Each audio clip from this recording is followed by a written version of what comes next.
Trading के कितने प्रकार होते हैं और बिगिनर्स के लिए आप सबसे बेस्ट ट्रेडिंग जो सूटेबल है वो क्या बताएंगे? तो हमारे पास स्विंग ट्रेड है, हमारे पास एक तरीके से हम कहते हैं कि हम लोग पोजिशनल ट्रेडिंग करते हैं, या फिर हमने कहा कि हम इन्वेस्टमेंट्स भी करते हैं, तो लॉन्ग टर्म इन्वेस्टमेंट्स करते हैं। कुछ लोग इंट्राडे ट्रेडिंग में बहुत प्रेफर करते हैं। अभी बिग बॉस ओटीटी सीजन 2 का फिनाले जिन्हें जीता एल्विश यादव जी ने, तो वो भी आपके स्टूडेंट रहे हैं। एल्विश बहुत छोटा था बचपन, मतलब आप लगा के चलिए आई थिंक 11th स्टैंडर्ड में था, तब से वो मेरे पास रेगुलरली आता रहता है। अभी एल्गो क्या है और इसका शेयर मार्केट में कितना रिलेवेंस है? हाँ देखिए, एक्चुअल में क्या है कि एल्गोरिथम्स आज की डेट में क्या है, रोबो ट्रेडिंग है, मशीन। वरुण सर, आपने बहुत सारी गलतियों का जिक्र करा जो एक ट्रेडर या इन्वेस्टर अपनी स्टार्टिंग की जर्नी में करता है, तो क्या ऐसी सबसे बड़ी गलती आप बता सकते हैं जिनसे एक इन्वेस्टर बच जाए या फिर उसको ना करे या ना दोहराए? मेरे को लगता है कि सबसे बड़ी गलती जो हम लोग करते हैं ना, हम लोग अपनी स्पेशली इनिशियल ईयर्स में ऐसा बहुत होता है कि हम ना अपनी रिसर्च पे, अपनी जो एक तरीके से कन्विक्शन है उस पर ध्यान नहीं देते। किसी ने कहा, ठीक है, अब जैसे फॉर एग्जांपल बहुत सारे बड़े मतलब एक तरीके से जो बच्चे हैं, इन्वेस्टर्स हैं, उनके लिए क्या है कि मैं ऐसा नोटिस करता हूँ, या जो स्टूडेंट मुझसे पढ़ चुके हैं, सर हमने खुद रिसर्च करी, ठीक है, और वो स्टॉक ना सर मतलब तब 80 रुपये का था, 80 रुपये से 400 रुपये आ गया सर, लेकिन मैं उसमें पैसा लगा नहीं पाया। सर आपने बोला तो मैंने उसमें पैसा डाल दिया, कन्विक्शन नहीं आ पाती। क्या होता है कि हम किसी को सुनते हैं या हम किसी को फॉलो करते हैं, हम टीवी पे सुन लेते हैं कि ये स्टॉक वो बता रहे हैं जी, हमें उस पर ज्यादा विश्वास होता है, और जो हम अपनी स्किल्स के हिसाब से स्टॉक लेना चाहते हैं उस पर हमें कम विश्वास होता है। तो ऐसा बिल्कुल नहीं करना चाहिए, वो आपको हमेशा एक तरीके से क्या करेगा, नुकसान मतलब देता है। और क्या होता है कि शायद आप जो अपनी स्किल पे पैसा बना सकते हैं वो शायद दूसरे के ऊपर नहीं बना पाएंगे, because stock market is more of a lonely business, it's a lonely exercise. तो आपको ये समझना पड़ेगा कि थोड़ा सा खुद आपको रिसर्च करनी पड़ेगी। कई बार छोटी कंपनी होंगी लेकिन वो बहुत बड़ी बन सकती है फ्यूचर के अंदर, उस चीज पे विश्वास रख के आपको पैसा डालना पड़ेगा। हजारों लाखों बच्चों के आप इंस्पिरेशन हैं, आप उनके आइडल हैं, तो आपका कौन ऐसा इंस्पिरेशन है जिसको आप देख के आप बहुत इंस्पायर होते हैं, या आपको कोई रोल मॉडल या आप किसी को आइडल मानते हैं, तो ऐसा कोई व्यक्ति? एक्चुअल में क्या है कि मतलब मेरा सबसे बड़ा इंस्पिरेशन जो था ना वो मेरा नुकसान था जी, ठीक है, क्योंकि वो लॉस ने मुझे मोटिवेटेड रखा कि मुझे कुछ करना है। And then my role model is my father, right, मतलब वो चार्टर्ड अकाउंटेंट थे, and I have always seen him working so hard tiredlessly in whatever that he was doing. So क्या होता है कि मतलब मैंने ये देखा लाइफ के अंदर कि बिना मेहनत के ना और बिना हार्डवर्क के आपको सक्सेस मिल ही नहीं सकती जी। एंड मुझे ऐसा लगता है कि इस मार्केट के अंदर ना जितना आप, जो मार्केट है ना, मार्केट भी मेरी एक बहुत बड़ी रोल मॉडल है। रीजन बीइंग क्योंकि मार्केट के अंदर ना मैं आज भी, मेरे को मतलब पिछले 18 साल से मैं प्रोफेशनल इस मार्केट के अंदर इतना काम कर रहा हूँ, लेकिन आज भी मैं हर दिन नया सीखता हूँ इस बाजार से। सो वो बहुत बड़ा एक इंस्पिरेशन है मेरे लिए कि कुछ ना कुछ नया सीखते रहो मार्केट से, और अपनी टेक्निक्स, अपनी जो आपने एक तरीके से चीजें बनाई हैं उसके अंदर भी मॉडिफिकेशन करते रहिए, and that will give you like good success in coming times.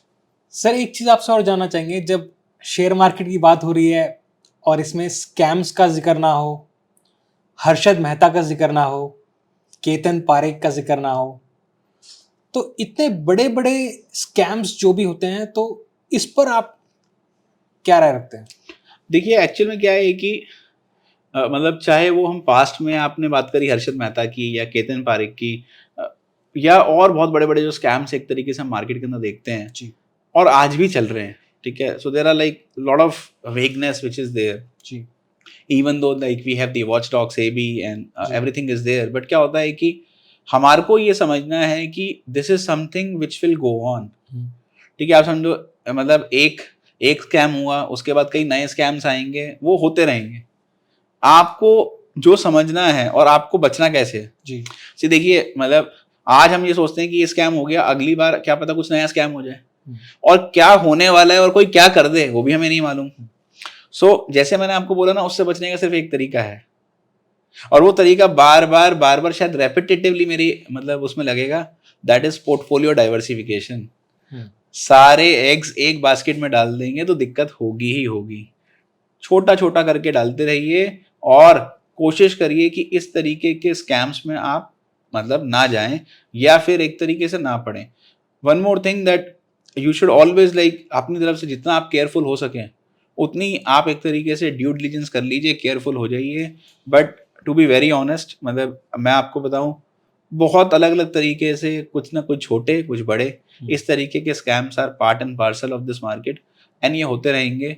तो हमें बस इससे बचना है। हम इसको शायद पूरी तरह से रोक नहीं सकते हैं और शायद ना रोक पाएंगे, बट हमें अपना बचने का रास्ता खुद निकालना है जिससे कि हमारी पूंजी, हमने जो निवेश किया है वो बचा रहे। आज भी ऐसे बहुत स्कैम्स हो रहे हैं, जैसे कि इन्फ्लुएंसर्स, एनालिस्ट, बड़े बड़े ऑपरेटर्स, ये सब मिलके एक सिंडिकेट या कार्टेल चला रहे हैं। तो इस पे आपकी क्या राय है? हाँ, देखिए एक्चुअल में क्या होता है कि मतलब ये अभी पीछे आपने देखा होगा, like there was a query on certain mutual funds also. मैं नाम नहीं लेता, लेकिन क्या है कि इस पे भी क्वेरी आई थी। क्या है कि कुछ स्टॉक्स, अब क्या होता है कि मतलब लेट्स से सपोज उन्होंने लेना चालू किया तो सबने एक तरीके से उसी स्टॉक में या उसी सेक्टर में सेक्टोरल एक तरीके से इन्वेस्टमेंट आने लग जाती है, जिसकी तरफ से क्या होता है कि उस सेक्टर के या कुछ स्पेसिफिक शेयर्स वही चल रहे होते हैं ऊपर। या फिर एक और चीज़ भी होती है कि मान लीजिए वो जो एक तरीके से फंड हाउस है वो स्टॉक को लेने वाला है, उससे पहले ही एक तरीके से काफ़ी सारे रिलेटिव्स और उनके एक तरीके से लोग पहले वो स्टॉक ले लेते हैं, देन उसके बाद वो स्टॉक चढ़ता है ऊपर तो उसके अंदर वो प्रॉफिट एनकैशिंग कर लेते हैं। तो इस तरीके की चीज़ें क्या है कि काफ़ी ज़्यादा एक तरीके से आज देखी जाती हैं और होती भी हैं। और कहीं ना कहीं क्या है कि इसका जो इम्पैक्ट है, देखिए आपको समझना पड़ेगा कि अगर कोई भी शेयर, तो क्या होता है, there is something which we call it as pump and dump, ठीक है। तो ये जो टर्म है मार्केट के अंदर, ये एक तरीके से क्यों पॉपुलर हो रही है, बिकॉज किसी शेयर का प्राइस होना चाहिए था लेट्स से सपोज 100 रुपये। 100 रुपये का शेयर आप ले गए 500 रुपये। अब वो 500 रुपये क्या है, जस्ट पंप करके उसको 500 रुपये कर दिया गया है। अब होगा क्या कि कोई तो उसको खरीदने वाला चाहिए जी। अब क्या होगा कि जब एक तरीके से जो ऑपरेटर है वो अपना माल उसको बेच देगा तो उसके बाद क्या होगा, उसको खरीदने वाला कोई होगा नहीं। जब उसको कोई खरीदने वाला नहीं होगा तो आपको पता है कि आपके सर के ऊपर कोई माई बाप है नहीं, तो क्या होने वाला है, अल्टीमेटली वो प्राइस नीचे चला जाएगा।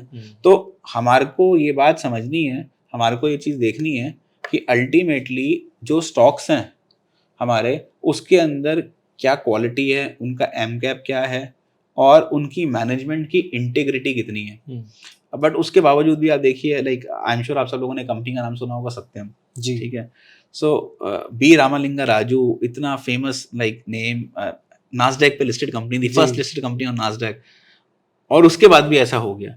सो ऑफ कोर्स मैंने आपको कहा ना वो सब इंसिडेंट होते रहेंगे, बट हमारे को कैसे बचना है उस इंसिडेंट से वो हमारे हाथ में है। और दूसरी बात ये है कि जितना कोशिश हो पाए आप ये देखिए कि आप प्रमोटर के बारे में, मैनेजमेंट की क्वालिटी के बारे में, कंपनी की like in terms of real business के बारे में स्टडी करिए, जिससे कि इस तरीके के स्कैम्स को रोका जा सके या आप खुद उस ट्रैप में आने से बच सके। वरुण सर, आपसे एक चीज़ और जानना चाहता हूँ मैं, सभी ने नाम सुना है राकेश झुंझुनवाला जी, वॉरेन बफे। तो राकेश झुंझुनवाला और वॉरेन बफे अपने आप में होने में या फिर वरुण अग्रवाल बनने में इसके लिए कोई अलग से एक एक्स फैक्टर चाहिए होता है, या फिर क्या वो मेहनत है, क्या वो उसके बारे में थोड़ा बताएं। देखिए एक्चुअल में क्या है कि कोई भी बड़ा एनालिस्ट हो, उन्होंने एक ही चीज़ अच्छी करी है, जो बड़े इन्वेस्टर्स हैं उन्होंने एक चीज़ अच्छी करी है, वो क्या है कि होल्डिंग। उन्होंने एक शेयर खरीदा, जैसे लाइक झुंझुनवाला जी की बात करें तो Titan, right, he made lot of money in Titan, lupin, ठीक है, वो उनके मतलब कुछ ऐसे शेयर्स हैं जिन्होंने उनमें बहुत अच्छा पैसा बनाया। तो आपको ये देखना पड़ेगा कि या वॉरेन बफेट अगर आप देखते हैं, he held Coke for years. वो कहते हैं मैंने शादी कर ली स्टॉक से और जब तक बिजनेस अच्छा है मैं उस बिजनेस को बेचूंगी जी। नाउ जिस बिजनेस के अंदर उन्होंने एक तरीके से उस समय के हिसाब से कुछ छोटा सा अमाउंट लगाया था, आज वो कई मिलियन बिलियन डॉलर बन गए जी। आपको हैरानी होगी, वॉरेन बफेट की majority of the wealth after 50 बनी है, एंड बिकॉज ही इज 90+, ठीक है। और ये दोनों चार्ली मंगा जो कि वॉरेन बफेट के पार्टनर हैं, ठीक है, दोनों लाइक 100 की एज के लिए मतलब पहुंच गए हैं। तो आप समझिए कि लाइक जो इन लोगों ने वेल्थ बनाई वो सब 50+ के बाद बनाई जी। और वो इसलिए बन पाई बिकॉज एक चीज होती है longevity. So unless and until आप टाइम देंगे एक बिजनेस को, तब तक वो बड़ा नहीं बन पाएगा।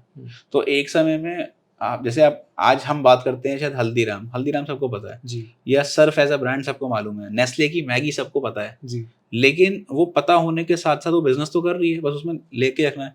अब मैंने नेस्ले का शेयर डाला था अपने ब्लॉग के ऊपर अनाड़ी प्रोफेसर पे 4,000 रुपये पे, तब किसी को एक तरीके से तब भी हमें पता था मैगी आती है, बच्चा बच्चा मैगी खाता है। आज आप कोई सा भी नूडल्स लेने जाइए मैगी आती है, जी ठीक है। सो वो एक उसकी स्ट्रॉन्ग मार्केट प्रेजेंस है, लेकिन इन बड़े इन्वेस्टर्स ने क्या किया, उसमें पैसा लगा के छोड़ गए। वॉरेन बफेट साहब ने कोक में पैसा लगा के छोड़ दिया, कोक ने उनको बहुत जबरदस्त वेल्थ बना के दी, ठीक है, और आज हर कोई जानता है कोको कोला। ऐसे ही जैसे हम झुंझुनवाला की बात कर रहे थे, तो राकेश झुंझुनवाला ने जितनी कंपनीज दी उसके अंदर एक तो बड़ा चंक लगाया और उसको होल्ड भी रखा। अच्छा, सबसे मुश्किल काम होल्ड करने का है खराब समय में। अच्छे समय में तो आप होल्ड कर लेते हैं कई बार, खराब समय में नहीं कर पाते, तो अच्छे और बुरे समय में दोनों में होल्ड रखा, इसीलिए वो बड़े इन्वेस्टर बन पाए या बड़ी वेल्थ उन लोगों ने मार्केट से प्लस कर पाई। यही सबसे बड़ा एक गुरु मंत्र है जो आप लोगों को ध्यान रखना चाहिए अगर आपको एक बड़ा पैसा बनाना है स्टॉक मार्केट में। राकेश झुनझुनवाला जी जो हमारे बीच में अब नहीं रहे हैं, वो उनकी बात बहुत होती है, बट उनके पोर्टफोलियो में जब जाके देखेंगे तो हजारों ऐसे उन्होंने कंपनीज के शेयर रखे हैं, बट चले सिर्फ 4। तो ये चीज भी मतलब हमें एग्जैक्टली जैसे मैंने आपको बताया था ना, मैं मतलब क्या है कि आज की डेट में हम लोग ना, मेरे से बच्चे बहुत पूछ रहे थे सर ये स्टॉक बताओ, ठीक है, या कोई स्टॉक का नाम बता दो। आपको समझना पड़ेगा कि चाहे मैं हूँ कोई भी है, हमारी सारी कंपनीज तो सही हो ही नहीं सकती ना जी, ठीक है। और क्या होगा कि कुछ ना कुछ नई नई एक तरीके से हिंड्रेंसेज आ जाती हैं। जैसे मैं आपको कुछ मैंने स्टॉक्स लिए, ठीक है, उस स्टॉक्स के अंदर मैंने देखा कि कंपनी बहुत बढ़िया थी, सब कुछ अच्छा था, लेकिन क्या हुआ कि गवर्नमेंट पॉलिसी चेंज हो गई, उसकी वजह से वो companies out of the business ही हो गई जी, या क्या कहते हैं, एक समय में they are like darlings of stock market, और आज की डेट में क्या है कि उनको कोई पूछता ही नहीं है मार्केट के अंदर।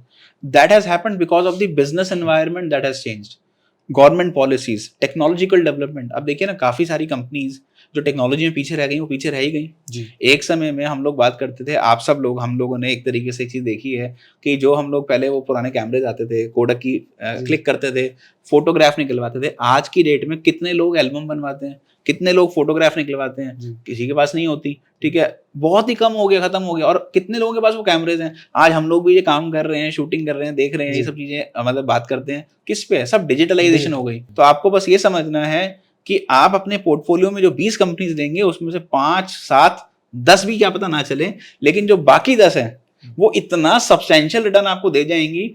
तो आप उसी तरीके से उस थीम के अंदर डाइवर्सिफाई करके अलग अलग सेक्टर से, अलग अलग फाइनेंशियल्स की, अलग अलग एक तरीके से बिजनेस थीम की कंपनीज पिक करें, सो दैट आपका पोर्टफोलियो सिर्फ अगले 2 साल के हिसाब से ना हो, लेकिन अगले 5, 10, 15, 20, 25 साल के हिसाब से भी आपका पोर्टफोलियो आपको एक स्टैगरिंग रिटर्न दे पाए।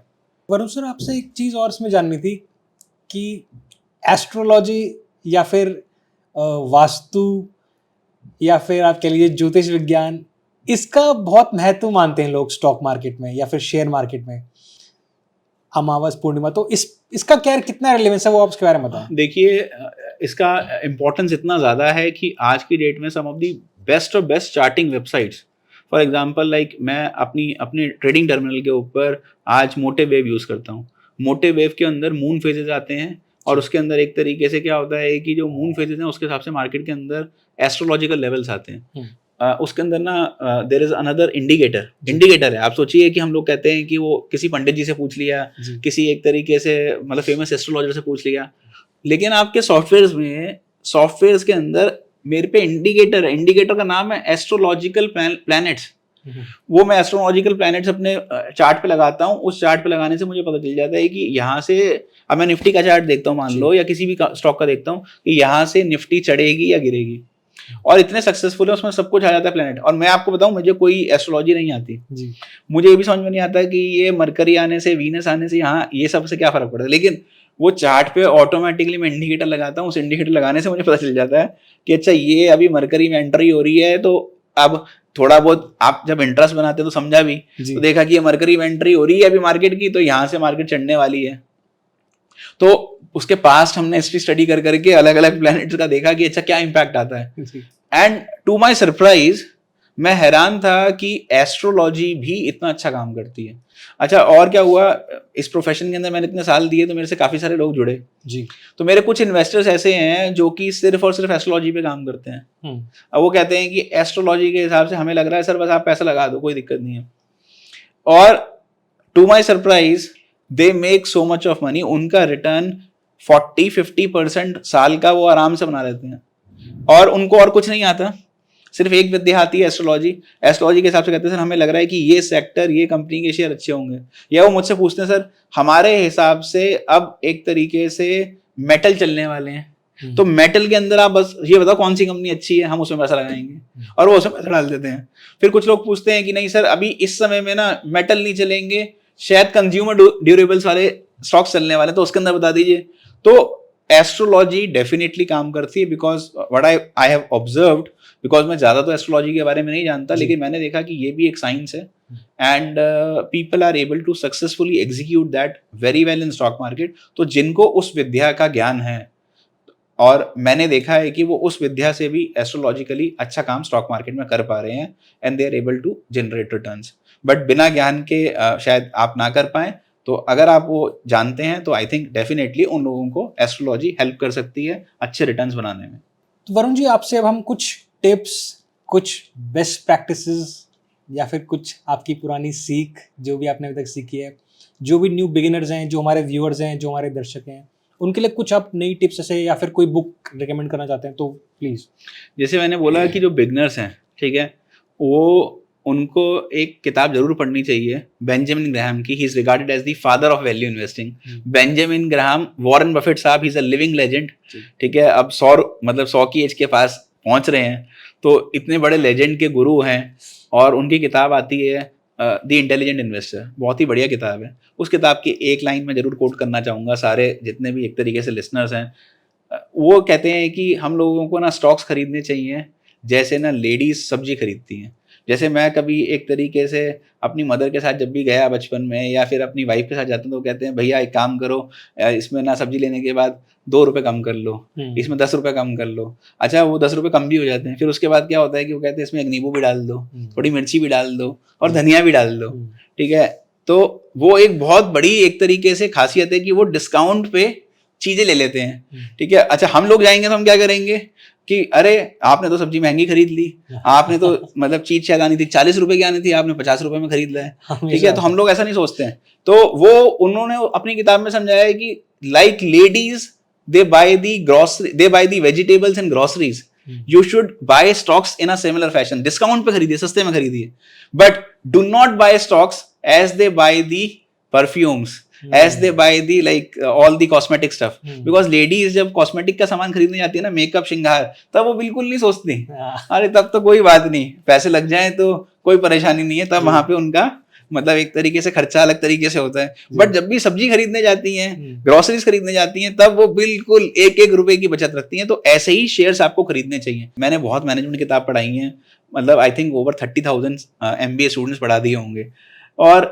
एक ही किताब मेरे को सबसे पसंद आती है, मैं कहता हूँ ज्यादातर लाइब्रेरीज में मिलती नहीं है, आप देखिएगा, बहुत ही famous Security Analysis, David Dodd and Benjamin Graham के द्वारा किताब आती है, बहुत बढ़िया बढ़िया वैल्यूएशन टेक्निक सिखा रखी है। आज जब मैं स्टॉक पिकिंग करता हूँ तो उन वैल्यूएशन टेक्निक को मैं जरूर लेकर चलता हूँ, और उसके अंदर एक बहुत इंपॉर्टेंट रूल समझ में आता है मेरे को, मार्जिन ऑफ सेफ्टी।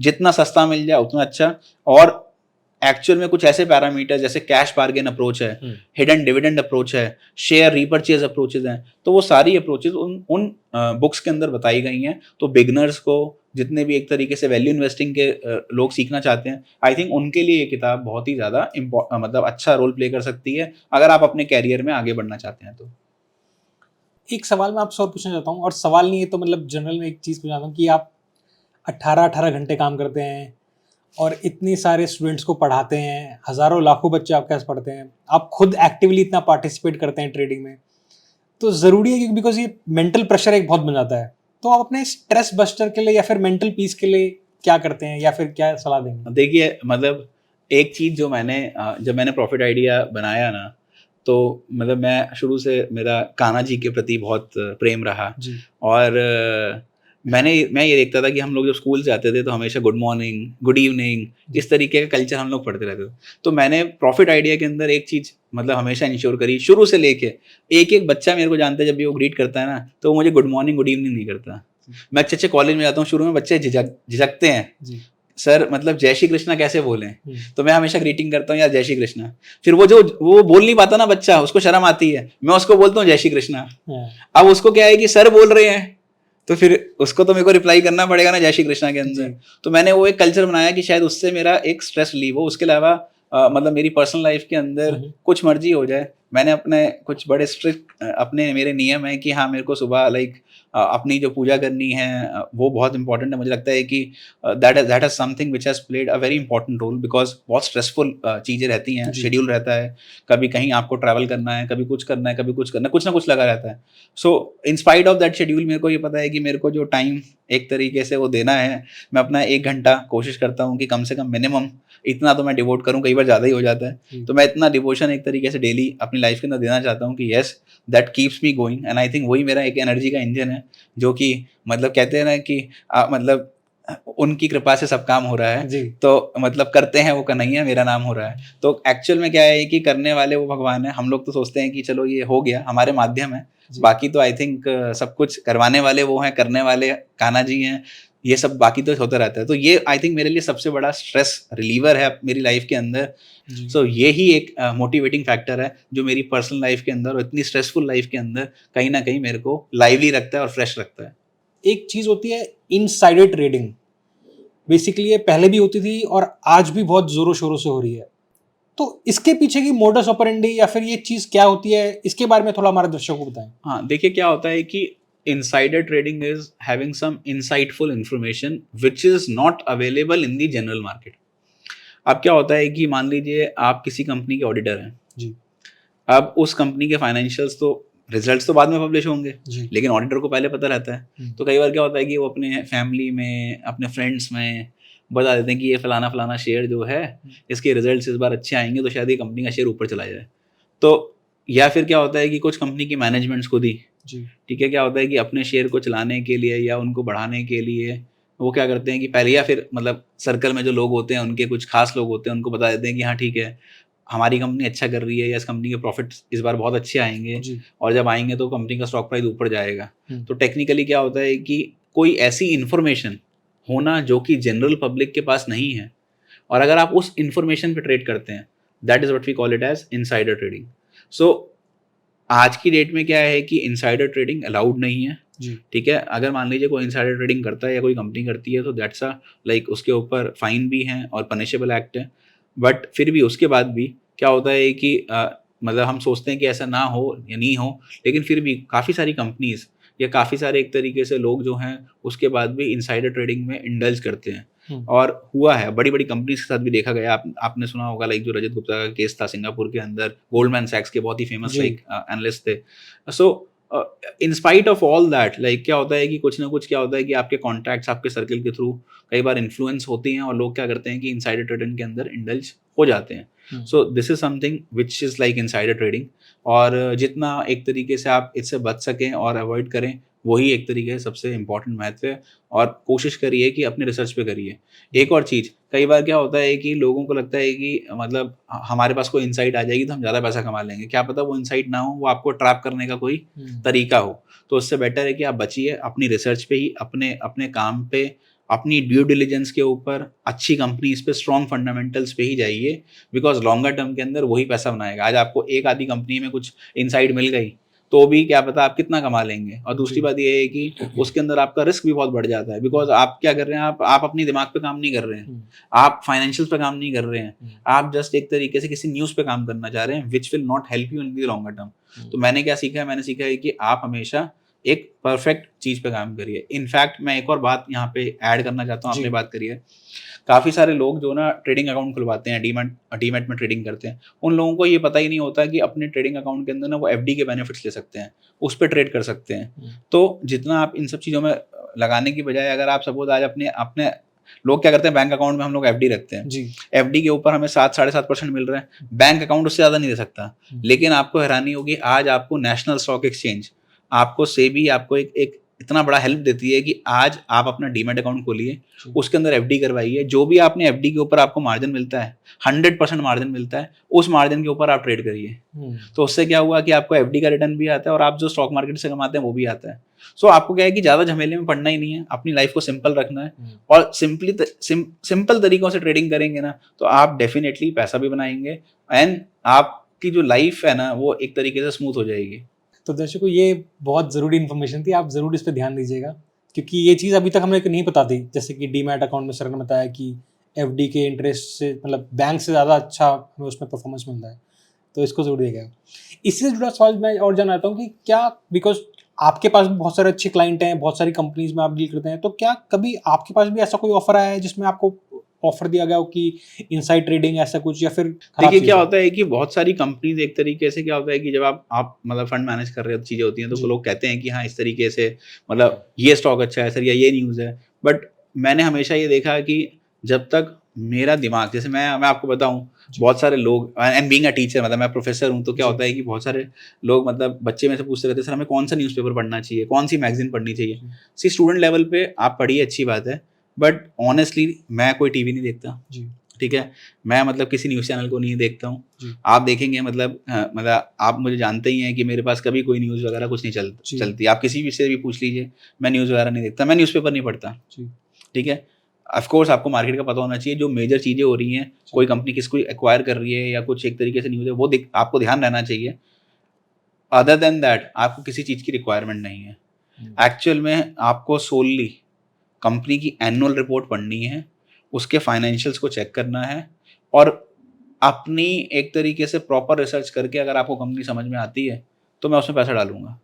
उसके बाद भी मैं आपको बताऊं, मतलब लोग कहते हैं कि अपना पोर्टफोलियो ज़्यादा डाइवर्सिफाई करके रखना नहीं चाहिए।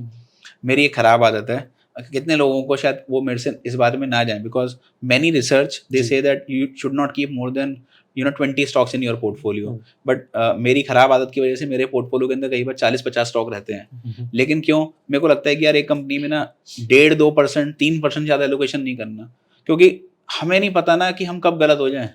अब मान लो मैं गलत हूँ तो मुझे कोई फर्क ही ना पड़े, 1.5-2% होगा, दूसरी कंपनी मेरी कमा देगी, मेरा पोर्टफोलियो कमा देगा। तो अगर मैं गलत भी हूँ तो उसका मुझे इम्पैक्ट ना पड़े, ठीक है। उसके ऊपर ऐसा ना, जैसे बच्चा आइसक्रीम खा रहा होता है, उसकी आइसक्रीम गिर जाती है तो रोने लग जाता है, ठीक है।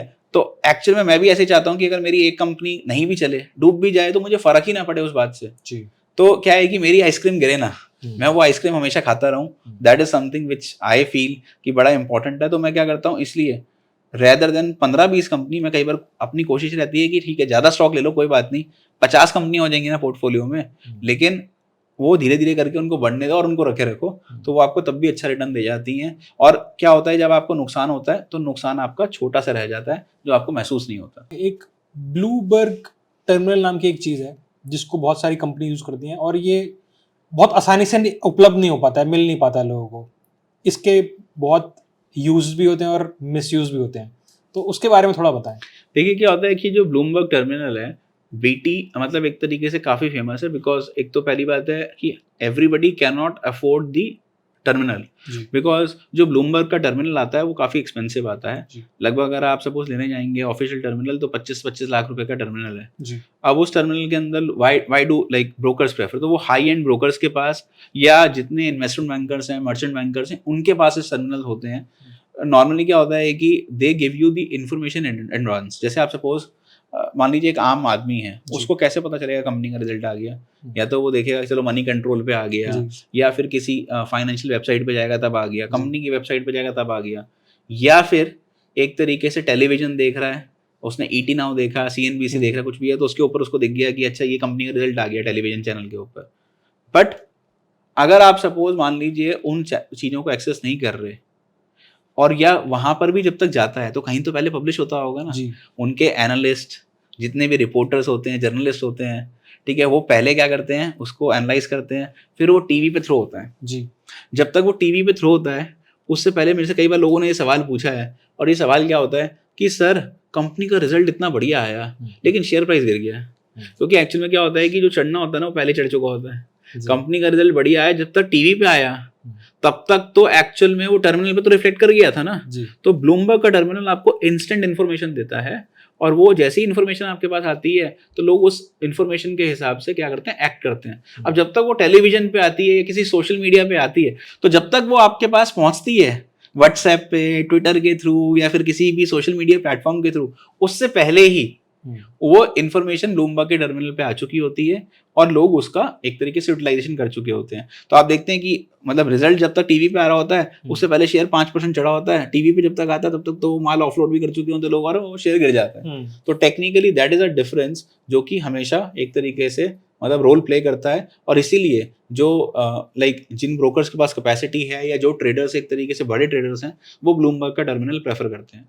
कई डेकेड्स आपने शेयर मार्केट में गुजार दिए हैं, पहले एज अ इन्वेस्टर, फिर आपने लोगों को सिखाना शुरू करा, बच्चों को पढ़ाना शुरू करा। तो आपके हिसाब से from then and till now अब तक कितना फर्क आ चुका है, या फिर शेयर मार्केट में कितना क्या चेंज आ चुके हैं?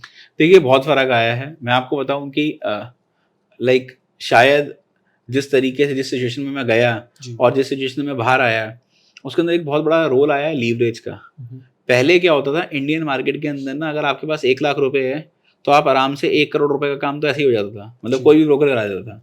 आज अगर आपके पास 1 लाख रुपए है तो आप 1 लाख में ही काम कर सकते हैं। अब आप सोचिए, मैंने 50,000 रुपए के ऊपर 18 लाख रुपए गवाए, जो मैंने आपको स्टोरी बताई, तो शायद वो कभी जाते भी नहीं अगर मेरे पे 50,000 में मैं 50,000 का ही काम करता तो तब क्या होता था, तब आपको लीवरेज मिलती थी, तो जितनी आपकी पूंजी आप उससे कई गुना ज्यादा गवा भी सकते थे और कई गुना ज्यादा कमा भी सकते थे। आज की डेट में क्या हो गया है, बिकॉज काफी लीवरेज की वजह से काफी सारे लोग नुकसान कर लेते थे। तो 2018 में मतलब सेबी ने क्या किया कि स्पैन मार्जिन बंद कर दिया और वो बहुत बड़ा शिफ्ट लेकर आया मार्केट के अंदर। स्पैन के साथ साथ धीरे धीरे करके लीवरेजेस कम होती चली गई और पिछले साल 2022 से लीवरेज बिल्कुल बंद हो गई है। तो अब अगर आपके ट्रेडिंग अकाउंट के अंदर 100 रुपए हैं तो आप 100 रुपए का ही माल खरीद सकते हैं या बेच सकते हैं, उससे ज्यादा की खरीदी बेची नहीं कर सकते।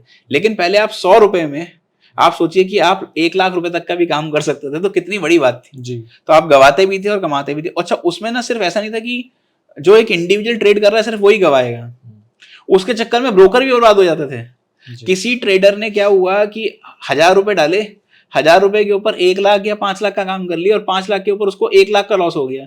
थे तो उसके पास 1,000 रुपए ही। अब जब ब्रोकर ने पैसे मांगने गया तो उसने बोला कि मेरे को तो पैसे ही नहीं है तो ब्रोकर भी बर्बाद हो गया। तो उससे क्या होता था, जो उसके और पहले नेटिंग होती थी, तो मान लो आपका मार्जिन है, आपका मार्जिन है, आपका मार्जिन, जो अलग अलग 10 लोग थे उन सबका मार्जिन ब्रोकर के पास था। अब क्या हुआ, पूरा ब्रोकर ही उड़ गया। तो फिर उसके अंदर आपने सुना होगा एक इंस्टेंस हुआ था कार्वी। तो कार्वी के अंदर क्या हुआ था कि कार्वी एक तरीके से मतलब जितने भी लोग थे, कार्वी के अंदर पैसा था, कार्वी एज ए ब्रोकर उड़ गया था। तो टेक्निकली क्या हुआ कि तब से काफी स्ट्रिक्टनेस मार्केट में बढ़ने लग गई। ऐसे काफी सारे ब्रोकर्स के साथ ऐसे इंस्टेंसेस हुए, तो तब से मतलब इंडिया के अंदर लीवरेजेस खत्म हो गई हैं। एंड एवर सिंस देन जो आप पहले एक तरीके से लीवरेजेस पे काम कर पाते थे या हाई रिटर्न निकाल पाते थे with high risk, right, so nothing comes without risk, so वो चीजें अब नहीं हो पाती। अब ये है कि आपके पास जितना पैसा आप उतने में काम करिए, पैसा नहीं है तो कोई दिक्कत नहीं है, काम मत करिए। सो that is something which is very strict and important. Plus पहले पेनल्टीज नहीं हुआ करती थी। आज क्या है कि अगर आपके पास 1 लाख रुपए है ना और आपने 1 लाख 1 रुपए यूज कर लिया, तो वो जो 1 रुपए एक्स्ट्रा यूज किया उसमें पेनल्टी आएगी। तो आज ब्रोकर आपका मार्जिन नहीं खोल सकता, पेनल्टी के क्लॉजेस बहुत स्ट्रिक्ट हो चुके हैं। तो पहले ये सब चीजें नहीं थी। तो अभी मार्केट के अंदर रेगुलेशन, सर्विलियंस और एक तरीके से इस तरीके की एक्टिविटीज जो हैं वो मतलब काफी ज्यादा स्ट्रिंजेंट हो गई हैं। प्लस जो आप कह रहे हैं ना कि लाइक पहले जैसे क्या होता था, कोई भी छोटे छोटे शेयर्स थे लोग चला लेते थे, कर लेते थे, उस तरीके की सब एक्टिविटीज बंद हो गई हैं। तो अभी क्या है कि मार्केट का जो एक तरीके से स्ट्रक्चर है वो काफी ऑर्गेनाइज्ड हो गया है, काफी स्ट्रिक्ट हो गया है। प्लस लाइक काफी सारी चीजें मार्केट के अंदर over a period of time change होती चली गई हैं। और मैं देख रहा हूँ कि पिछले लास्ट 2 डेकेड्स के अंदर मार्केट के अंदर बड़े सिग्निफिकेंट चेंजेस आए हैं and these changes are always for the good. So कहीं ना कहीं ये जो चेंजेस आए हैं, आपको ट्रेडर्स को उन चेंजेस के साथ अपने आप को अडॉप्ट करना है और उसके अंदर अब देखना है कि कैसे हम बेटर यूटिलाइज करके अपनी कैपिटल को बढ़ा सकते हैं। वरुण सर, एक चीज मैं आपसे और जानना चाह रहा हूँ, आज के ज़माने में आर्टिफिशियल इंटेलिजेंस, एआई का ज़माना है, तो शेयर मार्केट इससे कितना प्रभावित हुई है उसके बारे में ज़रूर बताएं। देखिए एआई जैसे मैंने अभी बताया था, एल्गोरिथम्स के अंदर भी, मशीन लर्निंग के अंदर भी आज की डेट में artificial intelligence has a very important role. किसी ने बोला कि मैं 25% रिस्क ले सकता हूँ, 25% का रिस्क मैंने डाल दिया कि उसके पास 10 लाख रुपए की कैपिटल है, 10 लाख रुपए की कैपिटल के हिसाब से 6500 स्टॉक है, 7000 स्टॉक है, वो स्कैन करेगा, उसके हिसाब से एक पोर्टफोलियो बना देगा एआई। तो आपके रिस्क के हिसाब से, आपकी एक तरीके से कैपिटल के हिसाब से, आपकी टेन्योर के हिसाब से कि आपको कैपिटल 3 साल की रखनी है, 5 साल की रखनी है, उसके हिसाब से आर्टिफिशियल इंटेलिजेंस आपके लिए सारा काम कर देगा। So with the event of AI and algorithms, things have moved in a different direction altogether. Investments, trading, everything has become much simpler. So people like जिनके पास टाइम नहीं होता, ऑफिस जाना होता है, उनको पता है कि 9 से 6 तो वो बिजी हैं, तो उन लोग, और मार्केट भी उसी समय में चल रही है, तो उन लोगों के लिए with the like technological developments and the AI coming into the picture, things have become very simple. And जो लोग पहले उस चक्कर में ट्रेड नहीं कर पाते थे, नुकसान कर लेते थे, आज की डेट में उनका मैकेनिज्म बहुत बेटर हो गया है।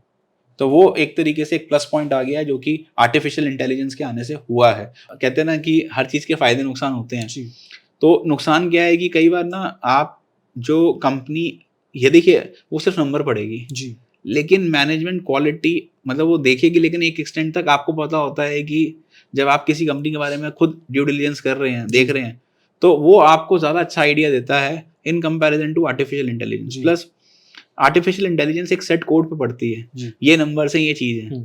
कई बार क्या होता है कि मान लो, लेट्स से सपोज मैं एक एग्जांपल देता हूँ कि मैंने कहा कि किसी कंपनी का ना रिटर्न ऑन इक्विटी 30% होना चाहिए, लेकिन अगर किसी का 29.90 है और बाकी सारे पैरामीटर्स अच्छे हैं, तो शायद क्या है कि जो आपकी कंडीशंस हैं एआई के हिसाब से वो उस कंपनी को निकाल देगी, और वो कंपनी क्या पता ज़्यादा बड़ा मल्टीबैगर हो इन कंपैरिजन टू जो दूसरी कंपनी है। तो कहीं ना कहीं ऑफ कोर्स एआई का बेनिफिट है, बट ह्यूमन ब्रेन तो है ही ना, एआई भी तो कहीं ना कहीं ह्यूमन ब्रेन से ही बन के जा रही है आगे, तो वो आर्टिफिशियल इंटेलिजेंस ह्यूमन इंटेलिजेंस को मतलब पीछे नहीं छोड़ सकती।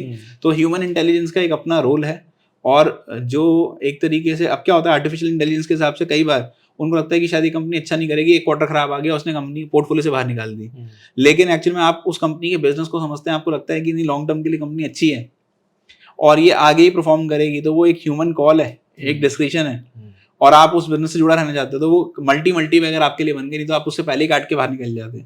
सो डेफिनेटली कुछ कॉन्स भी हैं, एंड ये एक बहुत बड़ा कॉन है जो मुझे लगता है कि आर्टिफिशियल इंटेलिजेंस के साथ आता है। प्लस कई बार ऐसा होता है कि आप ना उस कंपनी को नहीं काटना चाहेंगे, या मतलब कोई ऐसी कंपनी होगी जो उसने ले ली नहीं लेना चाहेंगे, लेकिन आर्टिफिशियल इंटेलिजेंस ले जाएगी। अब जैसे कितने सारे मेरे इन्वेस्टर्स हैं जी, जैसे मैं आपको एग्जांपल देता हूँ, like there are lot of Jain student that I have जी, ठीक है। अब वो कभी भी ना लाइक आईटीसी का शेयर नहीं खरीदेंगे जी, कभी भी वो गॉडफ्रे फिलिप्स नहीं खरीदेंगे, क्यों? जो कंपनी एक तरीके से टबैको मैन्युफैक्चरिंग में वो सिगरेट बनाती है वो नहीं लेंगे। अच्छा, फिर कुछ मेरे ऐसे स्टूडेंट्स हैं, they will never buy like liquor companies, तो यूनाइटेड स्पिरिट्स हो गई, ठीक है, मैकडॉवेल्स हो गई, इन कंपनीज के एक तरीके से शेयर वो कभी लेते ही नहीं है, क्यों? क्योंकि वो उनके एथिकल्स के हिसाब से। जैसे अब क्या होता है, मैं खुद पर्सनली आपको बता रहा हूँ, I found lot of value in some companies, ठीक है, लेकिन वो कंपनीज क्या थी कि लाइक पोल्ट्री बिजनेसेस में थी या स्लॉटर बिजनेसेस में थी, मैंने कभी जिंदगी में उनके शेयर्स नहीं लिए, ठीक है, क्यों? क्योंकि वो क्या कर रही है कि एक तरीके से मेरे एथिक्स क्या कहते हैं, अपने पर्सनल एथिक्स, एआई नहीं सोचेगी ऐसा, बट मेरे पर्सनल एथिक्स क्या कह रहे हैं, मेरे पर्सनल एथिक्स ये कह रहे थे कि भाई एक तरीके से मेरे को ऐसी कंपनीज के शेयर नहीं लेने जो कि कहीं ना कहीं किसी जीव को मतलब हत्या करके बन रहा हो, तो वो मेरे एथिक्स है अपने personal. I am not saying कि वो गलत है या सही है, बट मैंने कभी वो कंपनीज नहीं ली। तो क्या है कि आपको जो एआई है, एआई एक जनरल हिसाब से आपने काम कर दिया और डाल दिया, बट फिर भी कुछ प्रेफरेंसेस ऐसी होंगी जो वो मिस कर देंगी, जो कि शायद मतलब आप अपने खुद के ह्यूमन ब्रेन से जो आप काम कर रहे हैं उसके अंदर वो सारे फिल्टर्स आ जाएंगे। So that is where like the technology and the human role plays different roles altogether. Of course, good and bad both are there in both the aspects. अब हम आते हैं अपने दूसरे सेगमेंट पर, जिसका नाम है रैपिड फायर। तो आपको एक पॉइंट दूंगा और आपको एक ऑप्शन दूंगा, आपको उससे दोनों में से कोई एक चीज सिलेक्ट करनी है। कुछ में ऑप्शन नहीं है, आपको सिर्फ जवाब देना है, तो आप सिर्फ जवाब दे सकते। ठीक है। तो पहला क्वेश्चन है कि क्या आपको ट्रैवलिंग अच्छी लगती है? मुझे ट्रैवलिंग बहुत पसंद है। तो आपका ड्रीम डेस्टिनेशन क्या है? वैसे मैंने बहुत जगह ट्रैवल किया है, बट आई थिंक मेरे को लाइक अंटार्कटिका जाने का मन है, and I think I will travel to that place as well. Bear या फिर बुल? बोथ। कौन सा खाना आपको सबसे ज्यादा पसंद है? Spicy food. सो स्पाइसी फूड के अंदर मुझे कुछ भी मिल जाए तो मुझे वैसे वो पसंद है, बट लेट्स से राजमा चावल हो गए, छोले चावल हो गए, this is something like which I like, या मे बी आलू के पराठा हो गया, वो मुझे बहुत पसंद है। आप भाग्य या फिर लक को मानते हैं ज़्यादा, या फिर हार्ड वर्क या मेहनत? मेहनत ऑफ कोर्स प्रायोरिटी है, बट आई थिंक किस्मत बहुत बड़ा रोल प्ले करती है, और डेस्टिनी में जो चीज़ें लिखी हैं वो तो होंगी ही, बट फिर भी बिना मेहनत के कुछ नहीं होगा। अरेंज मैरिज प्रेफर करते हैं या लव मैरिज? एक्चुअल में चाहता तो लव मैरिज था, लेकिन हो गई अरेंज है, तो क्या कर सकते हैं। तो बट मेरी मैरिज अरेंज है। तो आज हमारे साथ मौजूद थे श्री वरुण अग्रवाल जी। आपने हमारे को शेयर मार्केट के बारे में इतनी अच्छी सलाह दी, और होप ये सेशन आपको और अच्छा लगे। तो सर, ये हमारा मास्टर कैमरा है। हमारे इस सेशन के बारे में जो हमने पॉडकास्ट करा या इंटरव्यू करा, तो आपको कैसा लगा? आप बिल्कुल अनफिल्टर्ड होकर बता सकते हैं। देखिए, मतलब पहली बात तो मैं आप लोगों का बहुत शुक्रिया करना चाहता हूँ। मतलब आप लोग यहाँ पे आए, इतना टाइम आपने दिया, और मतलब ये हम इंटरव्यू कर पाए। आई थिंक आपके लाइक इस इंटरव्यू की वजह से काफ़ी सारे लाइक जितने भी लोग हैं जो मुझे फॉलो करते हैं, या जितने भी इन्वेस्टर्स हैं और जो लोग सुनने वाले हैं, मुझे लगता है कि उनको काफ़ी ज़्यादा फ़ायदा होगा। और जो आप ये इनिशिएटिव ले रहे हैं, आई थिंक ये initiative not just like for the investors, but also जो लोग इस करियर में आना चाहते हैं, या जो बच्चे आगे इस फील्ड को चूज़ करना चाहते हैं, मुझे लगता है उनको भी बहुत बेनिफिट होगा।